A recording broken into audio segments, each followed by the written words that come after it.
లూకాసు వార్త లూకాసు వార్త 19వ అధ్యాయం 5వ వచనం. లూకాసు వార్త 19:5. యేసు ఆ, ఆ చోటికి వచ్చినప్పుడు ఆ, కనులెత్తి చూచి, ఆ, జకరియా త్వరగా దిగుము, ఉమ్, నేడు నేను నీ ఇంట నుండవలసి ఉన్నదని అతనితో చెప్పగా, ఆ, అతడు త్వరగా దిగి సంతోషంతో ఆయనను చేర్చుకొనెను. చాలండి. పరలోకము నుంచి దిగి వచ్చిన యేసు ప్రభువారు ఆయన ఒక ప్రత్యేకమైన పిలుపుతో జక్కయ్యని పిలుస్తున్నాడు. ఒక పిలుపు. ప్రభు ప్రతి వారిని కూడా పిలుస్తాడు, గుర్తుపెట్టుకోండి. ఇక్కడ జకర్య అని పేరు పెట్టి పిలిచినట్లుగానే మనందరినీ కూడా ప్రభు పిలిచాడు.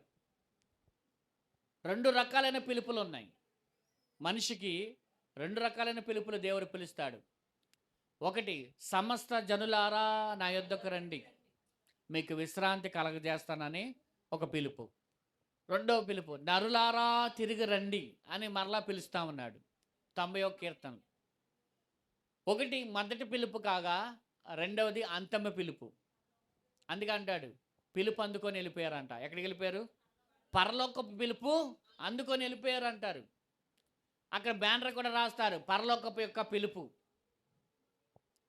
కానీ ప్రభు మొదటి పిలుపు ఉంది, సమస్త జనులారా నా యొద్దకు రండి అని పిలుస్తున్నాడు. ఆ పిలుపు అందుకొని మనం వచ్చాం ఇక్కడికి. చాలా రకాలైన పిలుపులు ఉన్నాయండి. కొన్ని పిలుపులు మనకు తెలుసు. ఏంటయ్యి చెప్పండి? పెండ్లి పిలుపు. చెప్పండి, పెండ్లి పిలుపు. పెళ్ళికి పిలుస్తారు. తర్వాత దేనికి పిలుపులు ఉంటాయి? బారసాలకు పిలుస్తారు, పెళ్ళికి పిలుస్తారు, బర్త్డేకి పిలుస్తారు. అట్లాగే రిటైర్డ్ అయినప్పుడు మరి సన్మానం చేసినప్పుడు పిలుస్తారు, షష్ఠి పూర్తి అయినప్పుడు పిలుస్తారు. ఇలాగ రకరకాలైన పిలుపులు ఉన్నాయి. కానీ బైబిల్లో కూడా ప్రభు యొక్క పిలుపులు, జక్కయ్య జీవితంలో ఒక 5 రకాలైన పిలుపుల గురించి మనం నేర్చుకుందాం. చూడండి, దేవుడు ప్రతి వారిని కూడా పిలుస్తారు. అయితే ఇక్కడ చూడండి, జక్కయ్య పొట్టివాడై ఉన్నందున ఆయన ఏం చేశాడు? ఒక మేడి చెట్టు ఎక్కి ప్రభువుని చూడాలని అనుకున్నాడు. అయితే జక్కయ్య ఎవరు అంటే, ఈ జక్కయ్య ఎవరు అసలు? ఇతను ఒక సుంకరి. ఎవరితను? రెండవదిగా ఇతను ఎవరంటే అన్యాయముగా పన్నులు వసూలు చేసే ఒక వ్యక్తి. అన్యాయంగా పన్నులు వసూలు చేసే ఒక వ్యక్తి. ఇతనంటే ఆ ప్రాంతంలో ఎవ్వరికీ నచ్చేది కాదు. ఇతను ఒక దుర్మార్గుడిగా చూసేవారు ఆ కాలంలో. ఎందుకంటే అన్యాయంగా మరి ప్రజల మీద పన్నులు వేసేస్తే ఏమంటారు ఎవరినైనా? ఏమండి, ఉన్నది లేనట్లుగా. ఇప్పుడు 1000 రూపాయలు కట్టాల్సింది 1500 కట్టించేవాడు. అలాగే అన్యాయంగా వాళ్ళ మీద పన్నులు వేసి అన్యాయంగా కట్టించుకునే ఒక ఒక వ్యక్తిగా ఉన్నాడు. కానీ ఒక మాట గుర్తుపెట్టుకోండి, యేసయ్య ఏమన్నాడు తెలుసా ఇతనిని? ఇతను అబ్రహాము కుమారుడే. ఈ మాట చాలా ప్రత్యేకమైంది. ఒక మంచి వ్యక్తిని పట్టుకొని, మంచి వ్యక్తి అంటే ఎవరైనా అంటారు. అక్కడ ఉంది కదండి కూర్చి. ఒక మంచి వ్యక్తిని పట్టుకొని ఏమండి ఎవరైనా మంచి వ్యక్తి అంటారు.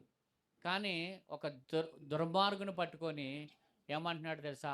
ఇతను అబ్రహాము కుమారుడే. దేవునికి స్తోత్రం కలుగును గాక. అబ్రహాము కుమారుడే అంటే ఎవరు? అబ్రహాము వంశావళిలో ఉన్నవాడే. అబ్రహాము వంశావళిలో ఎవరున్నారు? దావీదు ఉన్నాడు, అలాగే యేసు ప్రభు ఉన్నాడు. ఇతను కూడా అబ్రహాము యొక్క కుమారుడే అంటున్నాడు ఇక్కడ. ఇది మనం గమనించాలి. యేసు ప్రభు యొక్క ప్రేమను మనకి చూపిస్తుంది. కానీ మనం ఏం చేస్తాం తెలుసా? మనకి మంచివారిని ప్రేమిస్తాం కదా, మంచోళ్ళని ప్రేమిస్తాం. అది ఎవరైనా మనకి చెడుగా ఉంటే వాళ్ళు మనం ఎంత మాత్రం ప్రేమించాం. కానీ యేసయ్య ప్రేమ మనము అపరాధములుగా ఉండగానే మనల్ని ప్రేమించిన ప్రేమ. దేవునికి స్తోత్రం చెప్పండి. మొదటి ప్రేమ కృపతో కూడిన పిలుపు. మొదటి పిలుపు రాసుకోండి. 5 రకాలైన పిలుపులు. మొదటి పిలుపు, జక్కయ్యని పిలిచిన విధము. మొదటిగా ప్రభు పిలిచిన పిలుపు ఏంటో తెలుసా? కృపతో కూడిన పిలుపు. జక్కయ్య అర్హతను బట్టి ప్రభు పిలవల. కేవలము దేవుని కృప వలనే జక్కయ్యను దేవుడు పిలిచాడు. ఎందుకంటే అతడు సుంకరిగాను, పాపిగాను, దుర్మార్గుడుగాను ఉన్నాడు. ఎలా ఉన్నాడు చెప్పండి? సుంకరిగాను, పాపిగాను, దుర్మార్గుడు, అన్యాయస్తుడిగాను ఉన్నాడు. అలాంటి వ్యక్తిని దేవుడు పిలిచాడు. అంటే అర్హతను బట్టి పిలిచాడా దేవుడు? లేదు. ఎలా పిలిచాడు దేవుడు? కృప. చెప్పండి ఎలా పిలిచాడు? కృప ద్వారా పిలుపు మనం గమనిస్తే దేవుడు ఎలా పిలుస్తున్నాడంట చెప్పండి? కృప ద్వారా పిలిచాడు జక్కయ్యని.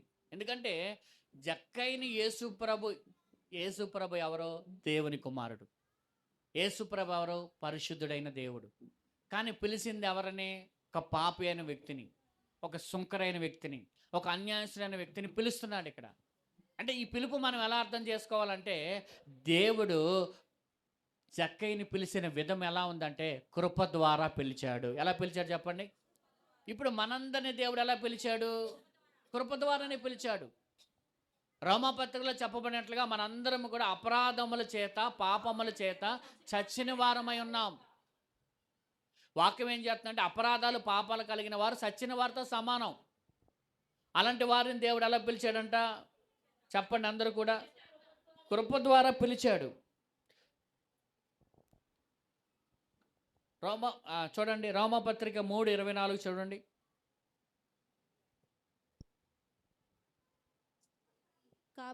కాబట్టి నమ్మువారు ఆయన కృపచేతనే క్రీస్తు యేసునందలి విమోచనము ద్వారా ఉచితముగా నీతిమంతులను తీర్చబడుచున్నారు. ఎలాగంట? ఎలా నీతిమంతులుగా తీర్చబడుతున్నారు? కృపచేతనే. దేవునికి మహిమ కలుగును గాక. అక్కడ జక్కయ్య ఊరు ఏంటో తెలుసా? ఎరుకో. ఏంటంట? ఎరుకో అనగా అర్థం ఏంటి? శపించబడిన ఒక వ్యక్తి, పాపి అయిన ఒక వ్యక్తి, అన్యాయస్తుడైన ఒక వ్యక్తి. ఇప్పుడు దేవుడు యేసు ప్రభువారు జక్కయ్యని పిలుస్తున్నాడు అంటే దాని అర్థం ఏంటో తెలుసా? పిలిచి ఆయన ఎలా మారుస్తున్నాడంటే అబ్రహాము కుమారుడుగా. ఈరోజు దేవుడు కృపచేత మీ అందరినీ దేవుడు పిలిచాడు. గట్టిగా దేవుని స్తోత్రం చెప్పండి. దేవుడు పిలవడానికి మనలో ఏ అర్హత ఉంది చెప్పండి? ఏమీ కూడా. కేవలం ఉచితమైన కృప. కృప అనగా ఏంటి? అర్హత లేని స్థానంలో ఉచితంగా ఇచ్చేదే దేవుని కృప. ఇప్పుడు మనకు అర్హత లేదు, ప్రభు బిడ్డగా ఉండడానికి మనకి అర్హత లేదు, ఆయన తండ్రి అని పిలిచే ఆ యోగ్యత మనకి లేదు. కానీ దేవుడు ఏం చేశాడంటే ఆ అర్హత, ఆ భాగ్యాన్ని దేవుడు మనకి ఇచ్చాడు. గట్టిగా దేవునికి స్తోత్రం చెప్దామా? అందరూ గట్టిగా దేవునికి స్తోత్రం చెప్దాం. హల్లెలూయా, హల్లెలూయా. ఎందుకో తెలుసా? ఈరోజు ఎంతోమంది గొప్పవారు ఉన్నారు, ధనవంతులు ఉన్నారు, జ్ఞానవంతులు ఉన్నారు. ఏమండి? ఇంతమంది ఈ దేశంలో ఉండగా లేదా ఈ ప్రపంచంలో ఉండగా ఈరోజు నువ్వు దేవుని బిడ్డగా మారావంటే, ఆయన బిడ్డగా నువ్వు చేర్చబడ్డావంటే అది దేవుని మహాకృప తప్ప మరేమీ లేదు. హల్లెలూయా. ఎంతోమందికి ఆ కృప దొరకట్లేదు ఈరోజు. ఎంతోమందిని ఆయన్ని ప్రభువుగా గుర్తించలేకపోతున్నారు ఈరోజు దేవుడు, ఆయనే గొప్ప దేవుడు, జీవం గల దేవుడిగా ఈరోజు నిన్ను గుర్తించాడు. మన బంధువుల్లోనే, మన స్నేహితుల్లోనే ఎంతోమంది ఈరోజుకి ప్రభుని ఇంకా తెలుసుకోలేదు. ఎంతోమంది ఇంకా ప్రభువుకి కుమారులుగా అవ్వలేదు ఈరోజుకి చాలామంది. ఈరోజు ప్రభు నిన్ను చేశాడు, తన బిడ్డగా చేశాడు. దేవునికి స్తోత్రం కలుగును గాక. హల్లెలూయా. ఎంత గొప్ప భాగ్యమో కదా. రెండో మాట, రెండో పిలుపు ఏంటో తెలుసా? వ్యక్తిగతమైన పిలుపు. మొదటి కృప ద్వారా పిలిచాడు. రెండో పిలుపు ఏంటో తెలుసా? వ్యక్తిగతమైన పిలుపు. అంతమంది జన సమూహముల మధ్య జక్కయ్య అని పేరు పెట్టి పిలుచుట ఎంతో ఆశ్చర్యకరంగా ఉంది. ఎంతో ఆశ్చర్యం. ప్రభు సర్వలోకములకు దేవుడై ఉన్న దేవుడు, అవునా కాదా? వ్యక్తిగతంగా మన దేవుడు చూడండి, ఆయన ఆకాశ మహాశములో నిర్మించినవాడు, భూమికి పునాదిని వేసినవాడు. ఇంత గొప్ప దేవుడు ఒక వ్యక్తిని పేరు పెట్టి పిలుస్తున్నాడు. ఒక వ్యక్తిని పేరు పెట్టి పిలుస్తున్నాడు, వ్యక్తిగతంగా పిలుస్తున్నాడు. రా అని. ఇప్పుడు మీ అందరూ ఉన్నారు, నేను ఒక వ్యక్తిని పిలిచానంటే వ్యక్తిగతంగా నేను గుర్తించినట్టే కాదా? మీ అందరిలో ఆ వ్యక్తిని నేను గుర్తించాను, పిలిచాను, వ్యక్తిగతంగా పిలిచా. ఇప్పుడు అందరూ రండి అంటే అందరిని కలిసి పిలవడం. సమూహమైన పిలుపు అయింది. కానీ ఒక్క వ్యక్తిని పిలిస్తే దాన్ని ఏమంటారు? వ్యక్తిగతమైన పిలుపు. ఒక మాట ఇక్కడ గుర్తుపెట్టుకోండి. దేవుడు వ్యక్తిగతంగా నిన్ను పిలిచాడంటే నీ వ్యక్తిగతమైన సమస్యలు కూడా ప్రభు ఎరిగినవాడు. మనం చాలా మాటలు నేర్చుకోవచ్చు ఇక్కడ. చూడండి, జక్కయ్య ఎక్కడున్నాడంటే ఒక చెట్టు మీద దాంకొని ఉన్నాడు. మేడి చెట్టు మీద దాంకొని ఉన్నాడు. ఎవరికి తెలియదు ఆ విషయం. ఎవరికి తెలుసు? యేసు ప్రభుకు ఒకటే తెలుసు. కానీ యేసు ప్రభు వారు ఆ వ్యక్తిని పేరు పెట్టి పిలిచాడు వ్యక్తిగతంగా. అది గొప్ప విషయం. ఇక్కడ మాటలు మనం నేర్చుకుంటే ఆకాశ నక్షత్రములు కూడా పేరు పెట్టినవాడు ఆయన. ప్రకటన గ్రంథంలో ఉంటుంది మనకు అది. లేదా యెషయా గ్రంథము 40:26 చదవండి. యెషయా గ్రంథము 40:26. మీ కనులు పైకెత్తి చూడుడి, వీటిని ఎవడు సృజించాను, వీటి లెక్క చొప్పున వీటి సమూహములను బయలుదేరజేసి వీటన్నిటిని పేర్లు పెట్టి పిలిచివాడే కదా. పేర్లు పెట్టి పిలిచినవాడు ఎవరు? వీటిని పేర్లు పెట్టి పిలిచేవాడు ఆయన. ఆకాశ నక్షత్రములను ఆయన ఏం చేసేవాడంట? పేరు పెట్టి పిలిచినవాడంట. ఆయన నిన్ను పేరు పెట్టి పిలుస్తున్నాడు అంటున్నాడు ఇక్కడ. అలాగే మనం యోహాను సువార్తలో 3వ అధ్యాయంలో మనం చూస్తే కనుక నికోదేము అనే వ్యక్తితో వ్యక్తిగతంగా దేవుడు మాట్లాడుతూ ఉన్నాడు. అలాగే యోహాను సువార్త 4:8 సమరయ స్త్రీతో యేసయ్య వ్యక్తిగతంగా మాట్లాడుతూ ఉన్నాడు. ఇంకో మాట చెప్పనా? ఇంకొక మాట, చిన్న సమయాలు చిన్న బాలుడైనప్పటికీ కూడా నిర్లక్ష్యము చేయకుండా సమయంను పేరు పెట్టి దేవుడు మాట్లాడుతూ ఉన్నాడు. ఇంకో విషయం చెప్పనా? కోనేరు యొక్క దేవాలయం బెతస్తా కోనేరు దగ్గర ఒక వ్యక్తి, అప్పటికి 38 సంవత్సరాల రోగంతో పడి ఉన్న వ్యక్తి దగ్గరికి దేవుడు వ్యక్తిగతంగా ఆయన దర్శించడానికి వెళ్ళాడంట. దేవునికి స్తోత్రం.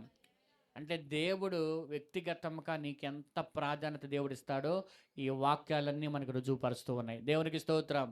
ఈరోజు నీ విషయం గురించి, నీ సమస్య గురించి ఎవరికి తెలియకపోయినా యేసయ్యకి తెలుసు. ఆయన ఎరిగినవాడు. దేవునికి స్తోత్రం కలుగునుగాక. ఆయన అంటున్నాడు, ఎప్పటి నుంచో 38 సంవత్సరాల నుంచి ఎప్పటి నుంచో అక్కడ పడి ఉన్నాడని ఆయనను చూచి ఎరిగి ఇప్పుడు నీకేం కావాలని అడుగుతున్నాడు ఆయన్ని. ఈరోజు ప్రభువుకి నువ్వు ఎప్పటి నుంచి బాధపడుతున్నావో తెలుసు, ఎప్పటి నుంచి సమస్యతో ఇబ్బంది పడుతున్నావో తెలుసు. అందుకే అంటున్నాడు, ఆయన నిన్ను ఎరిగి ఉన్న దేవుడు, నీ సమస్యను కూడా ఆయన ఎరిగి ఉన్న దేవుడు. చూడండి, యోహాను సువార్త 5వ అధ్యాయంలో మాట ఉంటుంది చూడండి. యోహాను సువార్త 5వ అధ్యాయము 5వ వచనమును చూస్తే చూడండి, యోహాను సువార్త 5:5 చూస్తే అక్కడ 38 ఏండ్ల నుండి వ్యాధి గల ఒక మనుషుడు ఉండెను. యేసు ఆడు పడి ఉండట చూసి వాడప్పటికీ బహుకాలము నుండి ఆ స్థితిలో ఉన్నాడని ఎరిగి ఉన్నాడు. గట్టిగా దేవునికి స్తోత్రము కలుగునుగాక. అప్పటికి బహుకాలము నుంచి అక్కడ పడి ఉన్నాడని ఎరిగి ఉన్నాడు. ఒక మాటలో చెప్పాలంటే ముక్కు మొహం తెలియని ఒక వ్యక్తి ఎప్పటి నుంచో అలా పడి ఉన్నాడని యేసయ్య ఎరిగి ఉన్నాడు అని మాట నిజమైతే, దేవుని బిడ్డగా ఉన్న నీవు నీ సమస్యలను ఎప్పటి నుంచి నువ్వు పడుతున్నావో ఆయన ఎప్పటి నుంచో కూడా ఎరిగి ఉన్న దేవుడై ఉన్నాడు. నిజమా కాదా? ఇప్పుడు ఆయన ఎవరో యేసు ప్రభుకి తెలియదు, యేసు ప్రభు ఎవరో ఆయన తెలియదు. అలాంటి వ్యక్తి ఎప్పటి నుంచో అలా పడి ఉన్నాడని ఎరిగి ఉన్నాడంట. ఆయన దగ్గరికి వెళ్ళాడు, చూశాడు, ఎప్పటి నుంచో అలా పడి ఉన్నాడని ప్రభు అంటున్నాడు. అలాగైతే ఆయన బిడ్డగా, ఆయన రక్తంలో కడగబడిన నీ విషయంలో దేవుడు ఎరిగి ఉండడా? నీ సమస్య దేవునికి ఎరిగి ఉండడా? నీ సమస్య దేవునికి తెలియదా? ప్రభు అంటున్నాడు, నీ ప్రతి సమస్య నేను ఎరుగుతును. హల్లెలూయా. ఎరిగిన వాడు ఊరికే ఉంటాడా? అక్కడ ఊరికే ఉన్నాడా? అక్కడ ఒక మాట చెప్పనా? ఎరిగిన వాడు ఏం చేస్తాడో తెలుసా? ఎరిగిన వాడు అవసరమైతే ప్రకృతికి విరుద్ధముగానైనా నీ పక్షంగా కార్యం చేస్తాడు. నమ్మేవారు దేవునికి స్తోత్రం చెప్పాలి. ఎరిగి ఉన్నవాడు ఏం చేశాడో తెలుసా? అక్కడ ఏంటి? అక్కడ ఆనవాయితీ ఏంటి? అక్కడ క్రమం ఏంటి? కోనేరులోకి ఒక దేవదూత వస్తుంది. ఎప్పుడు వస్తుంది? సంవత్సరానికి ఒకసారి దేవదూత. అవునా? ఈ దేవదూత వచ్చి ఆ నీటిని కదిలిస్తే ముందు ఎవరు దిగితే వాళ్ళకి స్వస్థత. పాపం ఎన్నిసార్లు వెళ్ళాలనుకున్నాడో ఒక్కసారి కూడా వెళ్ళలేకపోయాడు పాపం. క్రమం అది. ఒక స్వస్థత జరగాలి అంటే అక్కడ క్రమం అది. ఇప్పుడు ఆ క్రమాన్నే మార్చేశాడు దేవుడు. దేవునికి స్తోత్రం చెప్పండి. కోనేరు లేదు, దేవదూత లేదు, ఏమీ లేదు అక్కడ. యేసు ప్రభు నీ దగ్గరికి వస్తే ఏ క్రమము అవసరం లేదు. హల్లెలూయా. యేసు ప్రభు నీ దగ్గరికి వస్తే చాలు.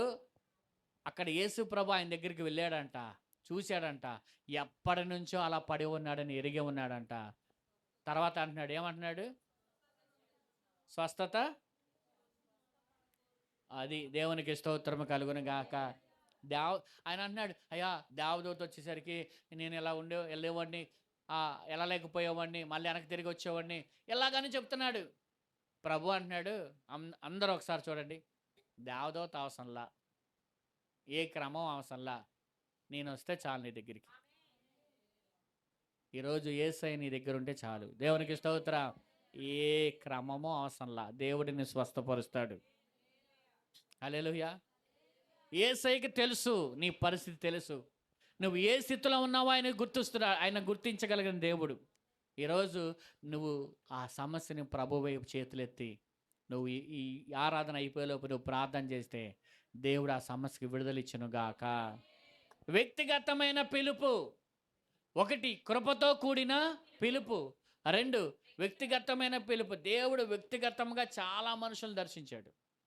సమరయ స్త్రీని దర్శించాడు, నికోదేము అనే వ్యక్తిని దర్శించాడు. అలాగా ప్రతి వారితోనూ దేవుడు వ్యక్తిగతంగా మాట్లాడిన సందర్భాలు ఉన్నాయి. ఒక మాట చెప్పనా, ఇంకొక ఉదాహరణ మీకు చాలాసార్లు చెప్పిన మాట ఏంటో తెలుసా? ఏది నువ్వు పోగొట్టుకున్నా అది దేవుని దగ్గర లెక్క ఉంది. గుర్తుపెట్టుకోండి, ఏది పోగొట్టుకున్నా దేవుని దగ్గర లెక్క ఉంది. యోబు దగ్గర ఉన్న ప్రతి జంతువు లెక్క ఉంది. జంతువు లెక్క ఉంది అంటే నీ గురించి దేవుడు ఇంకెంత లెక్క పెట్టుకుంటాడో. యోబు దగ్గర ఉన్న పోయిన వాటిని లెక్క పెట్టి మరి ఏ అయితే పోయినాయో, ఏదైతే నష్టపోయాడో వాటికి 2 ఇచ్చాడంట. అంటే జంతువుల విషయంలోనే 2 ఇస్తే మరి నీ విషయంలో ఎంత ఇస్తాడు దేవుడు? నువ్వు గనక ఓర్చుకుంటే, నువ్వు గంట నిలబడితే, నువ్వు గంట ఆయన వైపు చూస్తే, నువ్వు ఏది పోగొట్టుకున్నో దానికి 2 దేవుడు ఇస్తాడు. నేను ఏ మాట చెప్పే ప్రయత్నం చేస్తానంటే, నీ దగ్గరున్న జంతువు విషయంలో కూడా దేవుడు లెక్క పెట్టుకొని ఉన్నాడంటే మరి నీ విషయంలో దేవుడు ఎందుకు లెక్క పెట్టుకోడు? నన్ను దేవుడు పట్టించుకోవట్లేదు అన్న మాట అసలు మాట్లాడకూడదు. ఇంకా దేవునికి స్తోత్రం కలుగునుగా. మూడో పిలుపు ఏంటంటే త్వరితగతమైన పిలుపు. ఏమంటున్నాడు అక్కడ 19, జక్కయ్య త్వరగా దిగుము. త్వరితమైన పిలుపు. మామూలుగా అయితే జక్కయ్య దిగిరా అనొచ్చా లేదా? కానీ ఏమంటున్నాడు ఇక్కడ ఆయన? జక్కయ్య త్వరగా రా. త్వరితమైన పిలుపు. చూడండి, దేవుని విషయాల్లో ఏది ఆలస్యం చేయకూడదు. గుర్తుపెట్టుకోండి. ఈరోజు దేవుడు నిన్ను ఏ రీతిగా ప్రేరేపిస్తే ఆ రీతిగా నువ్వు ముందుకు అడుగులు వేయాలి. అంతేగాని తర్వాత చేద్దాంలే, రేపు చేద్దాంలే, తర్వాత చేద్దాంలే అని అనుకోకూడదు ఎప్పుడు కూడా. ఒక సందర్భాన్ని మీకు గుర్తు చేస్తాను. ఒక వ్యక్తి గురించి. భక్తుడైన మోడీ గారు పరిచర్య చేస్తున్న సమయంలోనంట ఒక ధనవంతుడు ఇలాగ వాక్యం చెప్తుంటే తన గురించి అతను దేవుడు బయలుపరిచాడు. ఇలాగా ఇది పరిస్థితి, నువ్వు ఎలా ఉన్నావని దర్శించాడంట. ఆయన దర్శించినప్పటికీ కూడా, ప్రేరేపణ వచ్చినప్పటికీ కూడా ఆయన అనుకున్నాడంట, ఇప్పుడు వద్దులే, ఈ నెక్స్ట్ సారి తీసుకుందాంలే అనుకున్నాడంట. అప్పుడు మోడీ గారు అన్నారంట, మీరు ఎవరైతే ప్రేరేపించబడ్డారో, ఎవరైతే ప్రభుకు మీ జీవితాన్ని సమర్పించుకుంటున్నారో వారి ముందుకు రండి, ప్రార్థన చేస్తానంటే అతను ఏం కాకుండా ఇప్పుడు వద్దులే, తర్వాత సారి నెక్స్ట్ టైం చూసుకుందాంలే, ఇప్పుడు ఎందుకు అప్పుడే అనుకున్నాడంట. ఆ తర్వాత నెక్స్ట్ సారికి ఈ దైవజనుడు అక్కడికి వెళ్ళేసరికి అతను చనిపోయి ఉన్నాడు. త్వరగా చేయాలి ఏదైనా. మీకు ఒక ఉదాహరణ చెప్పా. ఒక మిషనరీ, ఒక క్రైస్తవ మిషనరీ ఒక ప్రాంతానికి వచ్చి పరిచయం చేస్తుంటే ఆ రోజంతా సువార్త ప్రకటించాడంట చక్కగా. ఆ రాత్రి చెప్పా కదా, ఆ రాత్రి నిద్రపోతే ఆలస్యం అయిందంట. రాత్రి 12 అయిపోయింది అనుకుంటా. నిద్రపోతే దేవుడు లేపి నీ ఇంటి పక్కన వ్యక్తికి సువార్త ప్రకటించు అంటున్నాడంట. అనేసరికి ఈయన అన్నాడు, ప్రభువా నేను నాకు బాగా అలసిపోయాను, బాగా నీరసం వచ్చేసింది, రేపొద్దునే చెప్తా, రేపొద్దున 5ంటికి లేచి మొట్టమొదటిగా అతనికే సువార్త చెప్తారా అన్నాడంట. ప్రభు అంటున్నాడంట, ఇప్పుడే వెళ్ళి చెప్పంటే, అయ్యా నా వల్ల కాదయ్యా, ఒక్కసారికి నన్ను ఇలా వదిలే అన్నాడంట. అంతే. అలానే పడుకుని పోయాడంట. నిద్రలోకి జారుకున్నాడంట ఆ వ్యక్తి. ఉదయకాలం తెల్లవారు 5 గంటలు లేసి మొదట ఆ సువార్త చెప్దామని వెళ్తే ఆ వ్యక్తి ఉరేసుకొని చచ్చిపోయి ఉన్నాడంట. అంటే త్వరగా వెళ్ళి సువార్త ప్రకటించలేనందున దేవుడు చెప్పిన మాటకి ఒక రాత్రి లేట్ చేసినందుకు ఒక ప్రాణం పోయింది అక్కడ. ఒక ప్రాణం పోయింది. అందుకనే దేవుని పరిచర్య విషయంలో కానీ, దేవుడు నిన్ను ప్రేరేపిస్తున్న విషయంలో కానీ, మా రక్షణ తీసుకునే విషయంలో కానీ ఆలస్యం చేయకూడదు. ఏం చేయకూడదు? మనకి బైబిల్లో ఒక మాట ఉంది. లోతుని సొదొమ గొమొర్రా పట్టణాలను దేవుడు నాశనం చేద్దామని అనుకున్నాడు. అందుకని లోతుని త్వరగా ఈ మైదానం విడిచి వెళ్ళిపో, నీ ప్రాణాలు దక్కించుకో అంటున్నాడు దేవుడు. కానీ లోతు ఏం చేస్తున్నాడు? తడవ చేశాడు, ఆలస్యం చేస్తున్నాడంట. కొంతమంది అలాగే దేవుని విషయాల్లో ఆలస్యం చేసే వాళ్ళు ఎవరైనా ఉంటే ఈరోజు ఈరోజు ఈ వాక్యం ద్వారా మీరు మారు మనసు పొందుదురుగాక. నీ ప్రాణాలు దక్కించుకొని పారిపోము అంటుంటే ఇతనేమో వెళ్ళకుండా అక్కడక్కడే టచ్లాడుతున్నాడంట. దేవుడు నీకు ఒక విషయాన్ని చెప్పాడంటే అది త్వరగా నువ్వు చెయ్యాలి. ఏం చేయాలి? అందుకే అంటున్నాడు త్వరితమైన పిలుపుని ఎప్పుడు కూడా ఆలస్యం చేయకూడదు. దేవుని పని విషయంలో కూడా, దేవుని పరిచర్య విషయంలో కూడా, లేదా నువ్వు దేవుని విషయంలో తీసుకునే నిర్ణయాల విషయంలో ఆలస్యం చేయకూడదు, అలక్ష్యంగా ఉండకూడదు. గుర్తుపెట్టుకోండి. అలా ఉంటే గనక తర్వాత నీ జీవితంలో చాలా నష్టాలు ఎదుర్కోవాల్సిన పరిస్థితి ఏర్పడుతుంది. చివరి మాటగా ఒక మాట చెప్తాను చూడండి. తగ్గించుకొనుటకు పిలుపు. చివరి పిలుపు ఏంటో తెలుసా? జక్కయ్య చెట్టు దిగి కిందకి దిగిరా. కిందకి దిగిరా అంటే అర్థం ఏంటి? కిందకి దిగిరా అంటే అర్థం ఏంటి? తగ్గించుకొనుటకు సాదృశ్యం అది. ఇప్పుడు ఇతను ధనవంతుడే కదా, కానీ దిగి రమ్మంటున్నాడు దేవుడు. దిగి వస్తేనే ప్రభు నీ ఇంటికి వస్తాడు. అంటే నాలుగవదిగా మనం చూస్తే జక్కయ్య దిగిరమ్ము అని పిలుచున్నాడు. అవును, ఆత్మీయ జీవితంలో మనకి ఎప్పుడు కూడా గర్వము అనేది మనలో ఎప్పుడు ఉండకూడదు. కొంతమంది నాయపు చూడండి, కులాన్ని బట్టి, గోత్రాలను బట్టి, ధనములను బట్టి, అంశాలను బట్టి, అధికారాలను బట్టి గర్వంగా ఉంటారు. గుర్తుపెట్టుకోండి, మనలో గర్వం నశించునుగాక. చెప్పండి. గర్వం ఉన్న రాజుగారిని ఏం చేశాడు దేవుడు? గడ్డం వేయించాడంట. నెబుకద్నెజరు అంతా నా వల్లే అనుకున్నాడు, కానీ చివరికి ఏమైంది? గడ్డం వేయించాడు.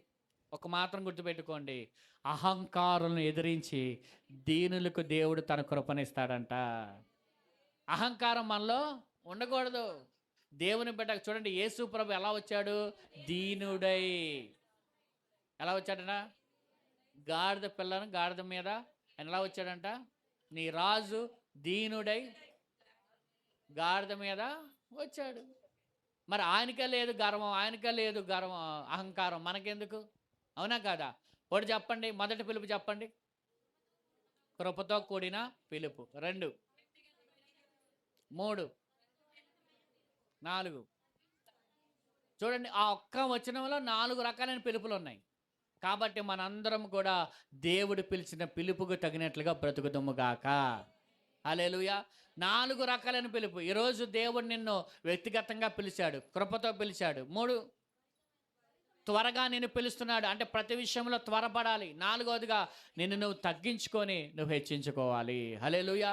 ఈ 4 మాటలు దేవుడు మీ వినికిడిలో దేవుడు